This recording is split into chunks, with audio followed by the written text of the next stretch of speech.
The front is superior to the first iteration. This looks great. I think it looks fantastic. This is starting to remind me more of what your original type, that original sketch.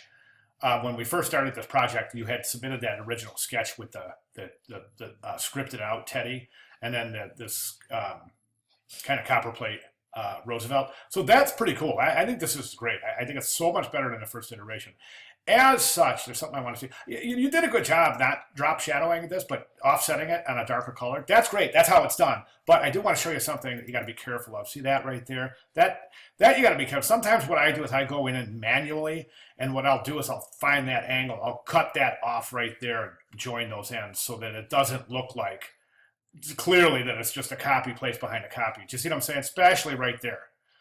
So that would be something that I would take that back copy, move it a little closer, get rid of that negative space right there, and then join those somehow so that it looks like one as opposed to one in front of the other. Hope that makes sense. Okay, these lines right here, don't worry about it. I know that's not supposed to look like that. It's PDF rendering. I saw what they're supposed to look like. As a matter of fact, if we zoom in, we'll see what they're supposed to look like. They're supposed to look like that, but PDF does this weird thing where you get to one specific spot and takes those lines away. And that's why it's always funny using densely packed horizontal or vertical lines.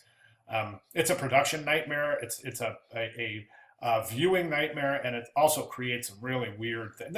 And I remember mentioning that in your first iteration with those really tightly packed horizontal lines in the front cover. So this is definitely a superior improvement. Let's take a look at the back. But before I do that, I want to mention that this is presentation format.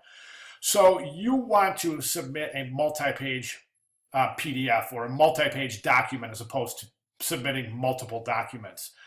In the real world setting, you would never send multiple documents to one to show the front and one to show the back. That's just not how it's done. You want to try to keep it as convenient for your viewer as possible, especially if that viewer is a potential employer or a potential client. Okay, these rules right here, these horizontal rules, I don't think you need them. I don't think you need them. I think the horizontal, I mentioned this before, the horizontal nature is reinforced several times in the composition. This negative space right here, this negative space here, and this space here between, believe it or not, this space here between your tagline and your Teddy Roosevelt, that horizontal line is implying these lines right here. So they're redundant. You don't need them. The eye sees that as a horizontal composition. So you really don't need to reinforce that. Let's go ahead, take a look at the back. The back is superior to your first iteration. Let me bring that down a little bit so it'll fit in. Every time I move this, this moves, and it kind of looks like he's moving around. Watch. It's so weird. It flipped me out the first time I looked at it. I was like, what? He moved. Anyway, this looks great. Very good, very good. Type looks good. Character count's good.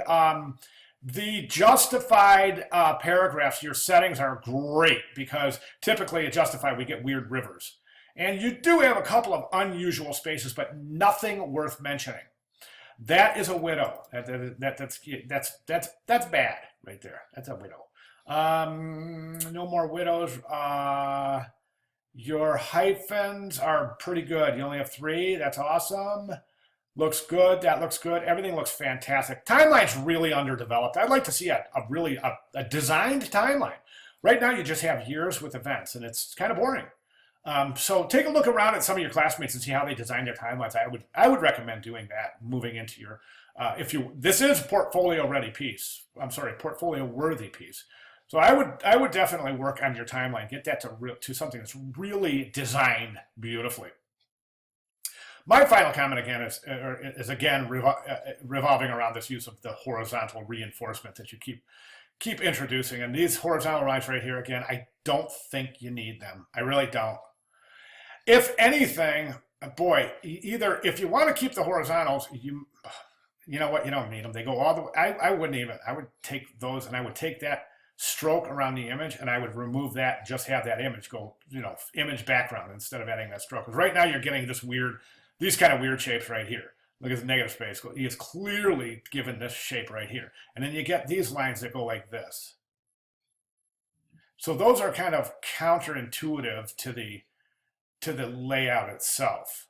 So I think removing those lines would be smart. All right, awesome job, great class. You've done a very, very good job, and I appreciate you listening to your critiques of your, oh, I wanted to mention one more thing, listening to the critiques of your classmates and really applying those. Now, we decided, or I remember I talked about using this area as kind of like a landing pad for your viewers, so that they don't have to jump right into the text. It's kind of a subconscious resting place, as it were. And that's a resting place for the eye.